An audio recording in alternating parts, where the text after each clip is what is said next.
In this video, we will cover how to manage your participants, how to change the layout, and how to present. Now, in terms of managing your participants, you can see over in this top right, you'll have the people icon. When you click on it, it will then give you a list of all the participants in your meeting. You can see I have a few participants now. You'll notice as I mouse over participant, an arrow appears, and from there, it gives me a few options. Now, there's the pin option that we had before. You'll see that here is where I can mute, but I cannot unmute anyone. That is set intentionally. And then if a student becomes unruly, you can always remove them from the meeting. So in the case of this student here, I may decide, oh, their audio is being a bit loud. There's a lot of noise in the background. So I can click on the mute button to mute them. It will then pop up an item that says that I can mute this student, and that means no one else will be able to hear them, but I will not be able to unmute them. So I will have to tell them to unmute themselves if they want to talk again.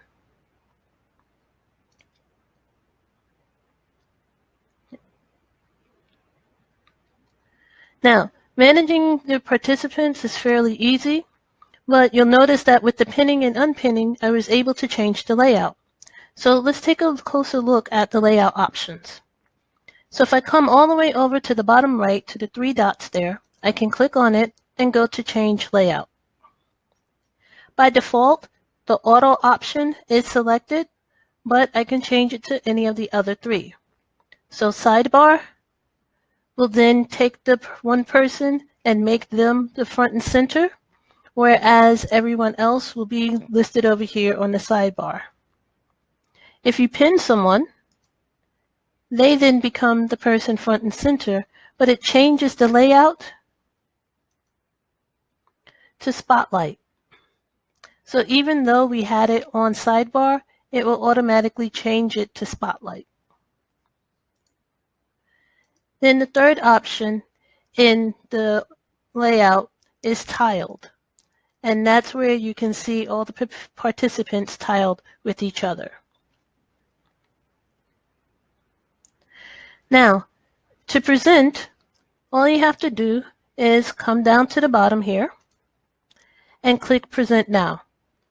You'll notice you'll have an option of presenting your entire screen or just a window.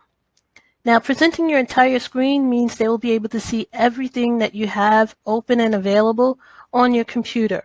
So if you leave outside of what it is that you want to present, they will be able to see it.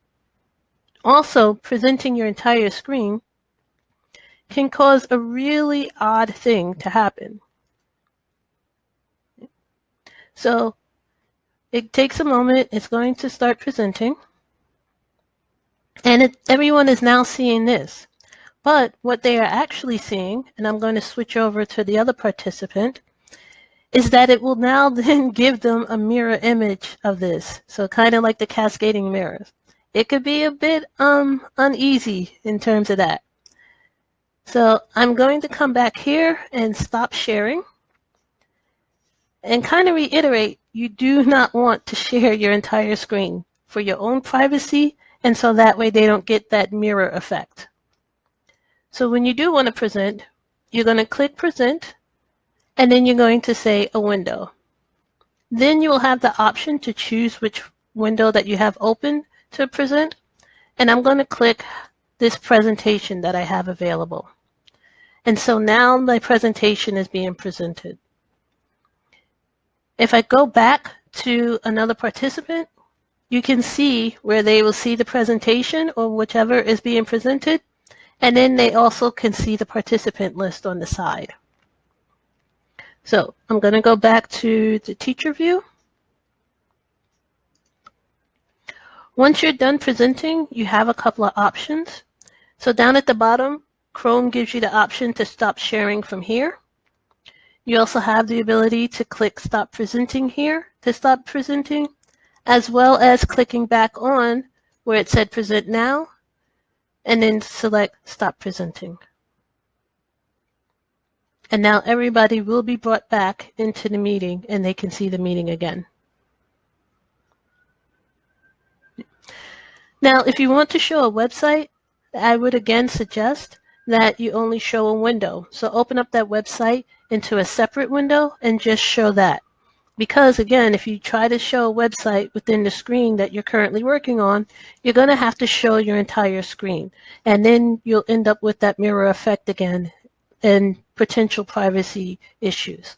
So always open up just another window. And if it's a website, open it up in its own separate window. So that's all for this video in terms of how to manage your participants, how to change the layout, and how to present. The next video will focus on the security options in terms of Google Hangout Meets. So until next time.